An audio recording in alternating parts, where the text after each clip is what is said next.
વડાપ્રધાન નરેન્દ્ર મોદી ઇઝરાયલની 3 દિવસીય મુલાકાતે છે, ત્યારે આ દરમિયાન તેમના કાર્યક્રમની રૂપરેખા પર નજર કરીએ તો 5મી જુલાઈએ તેઓ ભારતીય સમય પ્રમાણે બપોરે 1 વાગે ઇઝરાયલના રાષ્ટ્રપતિ રેઉવેન રિવલિન સાથે મુલાકાત કરશે.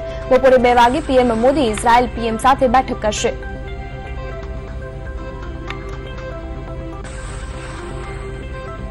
ઇઝરાયલમાં પ્રધાનમંત્રી મોદીએ હોલોકોસ્ટ એટલે કે નાઝી દ્વારા યહૂદીઓના કત્લેઆમ દરમિયાન શહીદ થયેલા યહૂદીઓના સ્મારકની પણ મુલાકાત લીધી. આ મેમોરિયલની મુલાકાત દરમિયાન પ્રધાનમંત્રીએ જેરુસલેમના યહૂદીઓની અખંડ જ્યોતના પણ દર્શન કર્યા.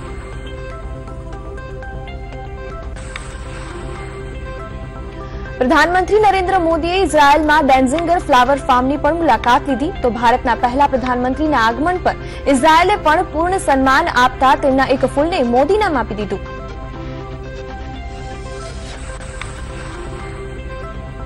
ઇઝરાયલના પ્રવાસે રહેલા પીએમ મોદી 2008માં મુંબઈમાં થયેલા આતંકી હુમલામાં પોતાના માતા પિતાને ગુમાવનાર મોસે હોલ્ઝબર્ગ સાથે પણ મુલાકાત કરશે. તો આતંકી હુમલામાં સેંકડો લોકો માર્યા ગયા હતા. બેબી મોશેની દેખરેખ કરનાર સેડ્રા સેમ્યુઅલ નામની ઇન્ડિયન મહિલા મોશેને લઈને છુપાઈ ગઈ હતી.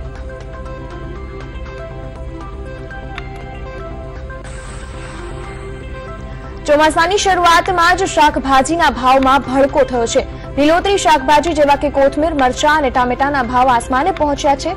તો રાજ્યમાં પડી રહેલા વરસાદને પગલે સિઝનલ શાકભાજીની આવક ઓછી થતા ભાવો આસમાને પહોંચ્યા છે.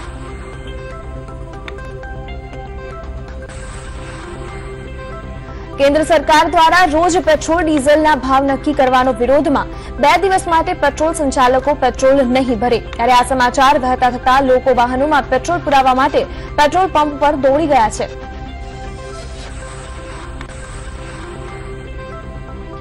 ગુજરાતમાં દેવા માફીને લઈને ખેડૂતોએ ઉગ્ર આંદોલન છેડ્યું છે. વિવિધ સંગઠનો દ્વારા 5 અને 6 જુલાઈના રોજ ગુજરાતમાં દૂધ રોકો આંદોલન થઈ રહ્યું છે.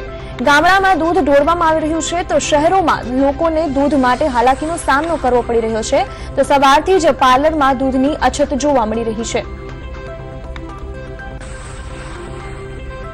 ગુજરાત વિધાનસભાની ચૂંટણીને ધ્યાનમાં રાખીને કોંગ્રેસના રાષ્ટ્રીય ઉપાધ્યક્ષ રાહુલ ગાંધી પણ ગુજરાત આવવાના છે.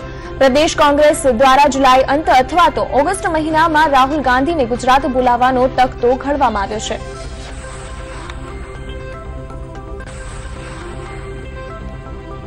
વડોદરામાં જ છેલ્લા 10 મહિનામાં કુલ 19.80 લાખ રૂપિયાની નકલી નોટો જમા થઈ છે. શહેરની 8 બેંકોની 73 શાખાઓમાં કુલ 19.80 લાખ રૂપિયાની નકલી નોટો જમા કરાવવામાં આવી છે, જેમાં 500ની નવી ચલણી નોટોનો પણ સમાવેશ થાય છે. સતત બીજા દિવસે ચીનના સરકારી મુખપત્ર ગ્લોબલ ટાઇમ્સમાં ચીનના રક્ષા નિષ્ણાંતો ચેતવણી ઉચ્ચારી રહ્યા છે કે જો ભારત ચીનના દાવાને સાંભળવાનો ઇનકાર કરશે તો સિક્કિમ સેક્ટરમાં ચાલી રહેલા વિવાદનો અંત લાવવા ચીને લશ્કરી વિકલ્પ અપનાવવાની ફરજ પડશે.